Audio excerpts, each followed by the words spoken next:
I want to thank the whole Massachusetts Conference for Women for having me here. This is a big reminder that we're not alone as we try to make sense of our work and our communities and our lives. And that's what I want to talk about today. First, here's a glimpse of some of the projects I've made, ways I've tried to reach out to people in public space to share more of our ideas, to share more of our memories, to share more of our anxieties, and to share more of our aspirations. And all of it is about reimagining the ways that our cities can be built and designed, and how our places can better reflect what matters to us as a community and as individuals. So I want to talk about the value of our shared spaces to help us come together to make sense of our communities and our lives, and how you can approach your work and life in creative ways. And I want to start by sharing a story about a person who's inspired me, and I think it's a great lesson on where good ideas come from. This is a true story about a man named Joseph PAXTON, who was a gardener in the 1800s, and he was the first person in England to grow the giant water lily plant. So the giant water lily is the biggest flowering plant in the world and can grow up to 8 feet in diameter. And it has this special cross-ribbed structure that gives the lily pad a very rigid form. And this made Joseph wonder how strong it really was.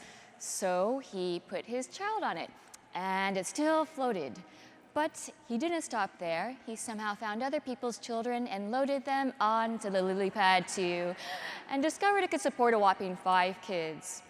So when he realized just how strong the lily pad was, he wondered, what if this structure could be applied to other things? And he used the same structure to create experimental greenhouses, and then he made this, the Crystal Palace, this gigantic cast iron and glass building in London for the Great Exhibition of 1851. And more than 15,000 people came together in this space to celebrate the latest technology during the Industrial Revolution. So Joseph translated the structure of the giant water lily plant into this gigantic building, and he was knighted for his work. So I like this story a lot because I aspire to have the openness of mind where the strength of a leaf can lead you to reimagine the way we build our buildings. It's because he was curious, and he tried things out, and he kept an open mind. And I think that's the core of good ideas, following your curiosity, experimenting, and allowing your many life experiences to continue to influence you for the rest of your life. And because of that attitude, Joseph the gardener also became Joseph the architect, which makes me think about the idea of disciplines. You know, we can make disciplines as small or as big as we like. Disciplines are just one way to categorize different fields of study and interest. And there are many spaces between traditional disciplines, and no one says you can't go outside of the lines. So it seems only natural that we make our own disciplines out of the bits and pieces that we're interested in. You know, that each and every one of us has a unique discipline that's made up of our personal interests and our life experiences. And this continues to change as we grow and change. So my background is in architecture, graphic design, and urban planning, and over time, these disciplines and my interest in evolving questions turn into interactive experiments in public, and I'll share a few with you today. So I live in New Orleans, and I love it. Here's a shot of downtown, and just east of the French Quarter is the Marigny and Bywater where I live, and it's full of all these really colorful shotgun houses that are so damn cute I want to pet them. And there's so many hybrid businesses in my neighborhood, businesses serving multiple needs. So this place, among many things, a liquor store slash laundromat. There's a art supply store slash pet supply store. There's a Mardi Gras party bead store that has doubled as a grocery since the main one closed after Katrina. And there are also vacant storefronts. And I think many of us walk by underused areas of our communities and have opinions that we like to see in these spaces. And made me wonder, well, what if we could easily say what we want, where we want it? So I made these fill-in-the-blank stickers as a crude tool and experiment, like a love child of street art and urban planning. And I put boxes of free stickers in businesses around the city and posted grids of blank stickers on vacant storefronts all across New Orleans so anyone could easily fill one out. And I was amazed to see the range of thoughtful responses, from a butcher shop to a community garden, from a place for all to hang out and enjoy, to heaven. You know, it's this fun, low-barrier tool to provide civic input on site, and the responses reflect the hopes and dreams and colorful imaginations across different neighborhoods. You know, I started out using cheap tools like this because I was just trying to do what I could with what I had, and only later did I realize they had other benefits. It's anonymous, so you can open it up in ways you might not have otherwise. It doesn't put you on the spot, so allows shyer people like me to share just as much with their community. And the handwriting reveals a lot of personality that often gets lost with digital tools. So some people want better infrastructure, like roads properly paved, sidewalks repaired, and bike racks installed. And some people want better food, like an affordable farmer's market, real soul food, a donut/flower shop, another good hybrid idea, or an entire building covered in bacon. One of the things I really loved about this project is a range of responses, you know, from the functional to the poetic. This is one of my favorites. I wish this was full of nymphomaniacs with PhDs. You know, sexy and smart. Some people dream of making it their own, like Keon and Kaylin's Seafood Place, my art gallery, my produce market and cafe. And some people dream of making it together. I love this one. Someone wrote, I wish this was a bakery, and someone else wrote, if you can get the financing, I will do the baking. And that brings us to the larger question. You know, what if we had better tools to come together to shape the future of our communities? You know, what if we want the same thing? What if we could prove there was a strong enough customer base for a new business or service to open?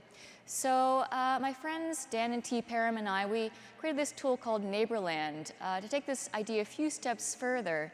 And it's a tool to help you collaborate on the places that you care about. It's nationwide. You can say what you want in your community. You can see what other people want and click Me Too, so that one neighbor who wants the ability to recycle glass can turn into 10, 20, 30, and beyond. And there's a page for each idea where people can share knowledge, updates, meetings, and beyond. You know, I've been to so many community meetings where the voice of the community ends up being the handful of people who can make it, or the loudest people in the room. And it made me wonder, how can more people get involved over time, and how can the quieter people share just as much as the loud ones? So organizations can also use Neighborland to ask questions to their communities regarding real-world projects, and pair these online pages with these installations in public to reach as many people who care about that place, and to make that process more collaborative and inclusive for all. And together, people have turned ideas into reality, like bike lanes, food truck regulation reforms, blight improvements, and night markets like this one. And it all started out with this little sticker. And it taught me that small interventions can lead to better informed big ones. You know, trying things out on a small scale is a great way to experiment and continue learning, and roll with the punches, and approach things with beginner's mind. And I think it's a great approach for many things in life. Try something small out, see how it feels, and grow from there. So I continued to experiment on abandoned buildings like this one in my neighborhood, but my questions became a lot more personal after I lost someone that I loved. Her name was Joan, and she was a mother to me for most of my life. She was the one who really encouraged me to pursue my creative dreams when I was a confused teenager.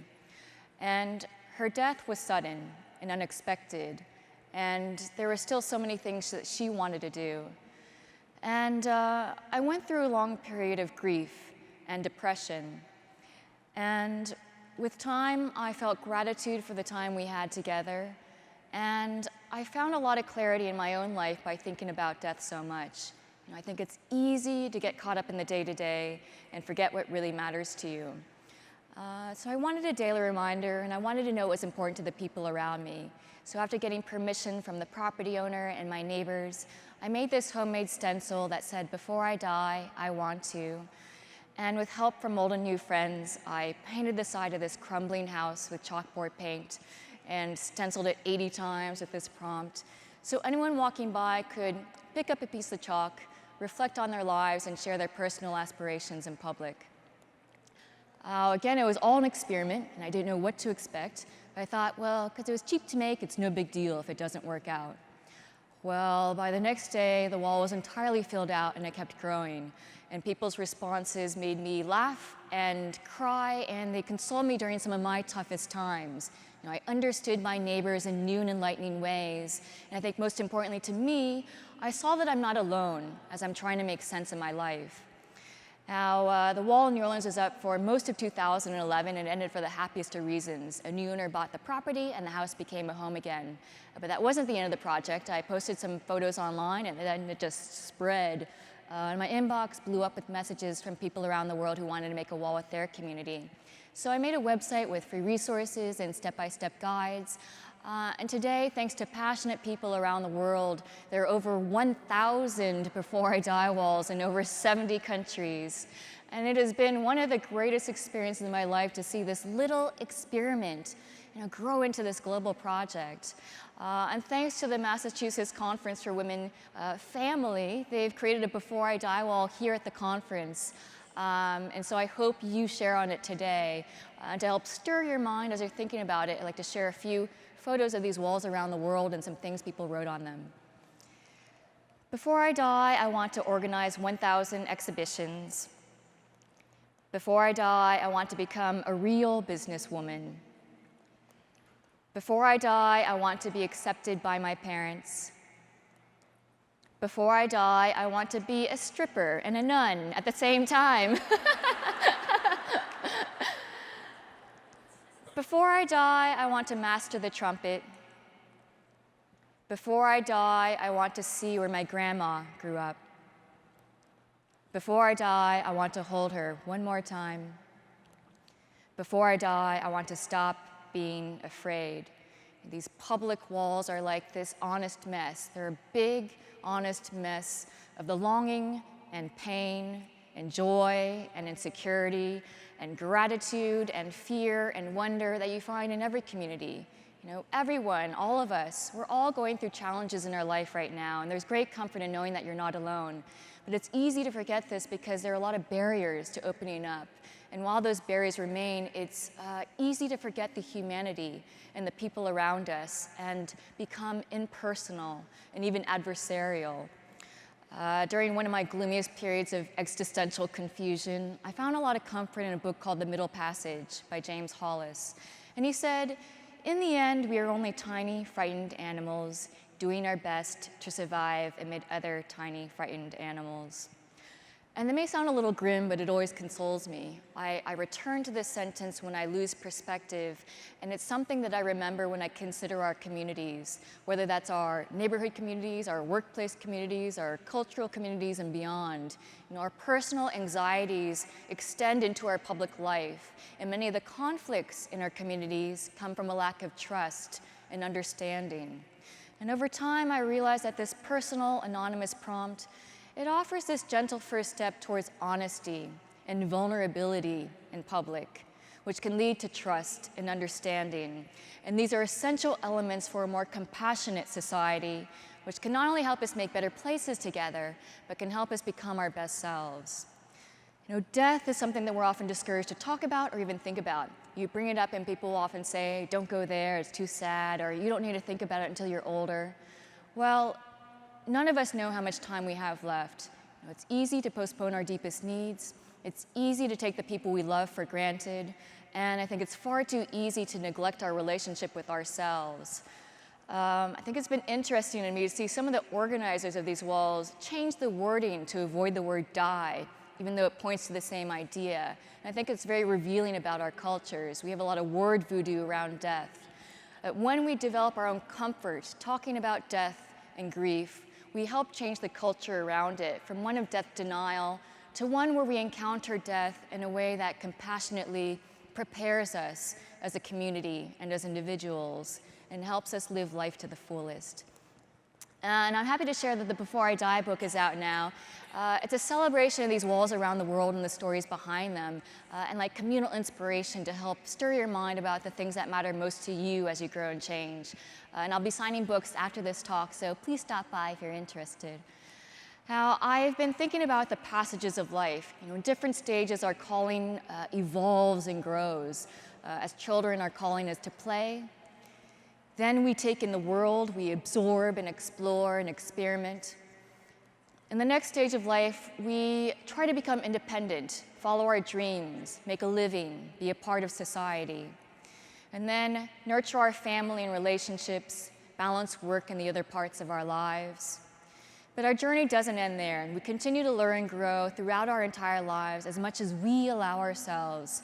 And a lot of time is devoted to seeking the right job or marriage or reputation or outward success. But that's not enough to be psychologically mature.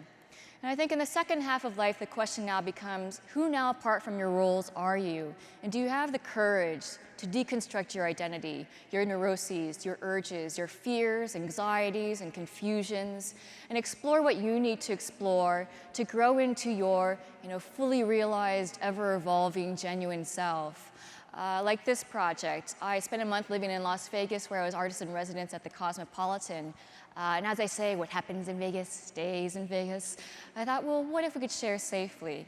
And when I traveled to Japan a few years ago, I was inspired by the Shinto shrine prayer walls, where you can write a prayer on a wooden plaque and then hang it on these public walls for the spirits or gods to receive them. So inspired by that and post-secret and Catholicism, I invited people to anonymously share their confessions and see the confessions of the people around them in the heart of the Las Vegas Strip. People could write and submit their confessions on wooden plaques in the privacy of confession booths. And then I hung the plaques on the wall so they gathered over time like a Shinto shrine prayer wall. And I projected select responses and painted them. And by the end of the exhibit, over 1,500 confessions were displayed on the walls, from "your name is tattooed on my ass" to "I like porn more than my husband does" to "I still love her, 2 girlfriends and 5 years later." From "I ate too much cheese" to "I'm scared I'll die alone." And over the last year, I felt everything from joy to despair. And I saw it on these walls too. And I think that when we feel fear or anxiety or confusion, we often do our very best to hide it from others. But what if we could create more safe places to share? There's so much power in knowing you're not alone. You're not alone as you're trying to make sense of your life, and you're not the only one who feels like they're barely keeping it together. I've been thinking about why we came together in the first place. The city historian Lewis Mumford once wrote that the origins of society were not just for pure physical survival, but for a more valuable and meaningful kind of life. And some of the first gathering places were graves and sacred groves. So we gathered to grieve together and to worship together and to console one another and to wonder together. I think one of the greatest missions in modern cities is emotional communion.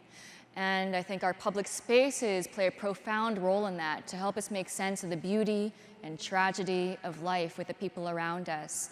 And through opportunities for collective introspection in public, I think we can gain great value in both self-realization and communal kinship. So I want to end by saying what you might consider your weaknesses can become your strengths. Being an introvert in an urban planning world where the loudest people ruled, maybe wonder how it could be different and more inclusive. And my experiences with grief and depression and personal confusions have often been the fire for my projects. So be sensitive to your struggles, your shortcomings, the moments where you feel out of place. I think if you take the time to understand them, you might find an opportunity to change the system. And I stumbled on so many things that have changed the course of my life. I think it's great to have goals, but it might be even greater to embrace serendipity and to allow random experiences to become meaningful to you in the other parts of your life. We can only have new insight into our work and lives when we make ourselves available to it, when we're open and receptive to the unexpected. Which takes us back to this guy, remember Joseph Paxton, gardener and architect? I think his story is so compelling because it shows us how creative we can all be if we approach our life and work with the right attitude. Because it wasn't some unattainable flash of genius. It was simply that he was curious and he tried things out and he kept an open mind. And that led him to do great things. and that's something that we can all do. So you can find more of me in these places. Thank you very much, and enjoy the rest of your day here.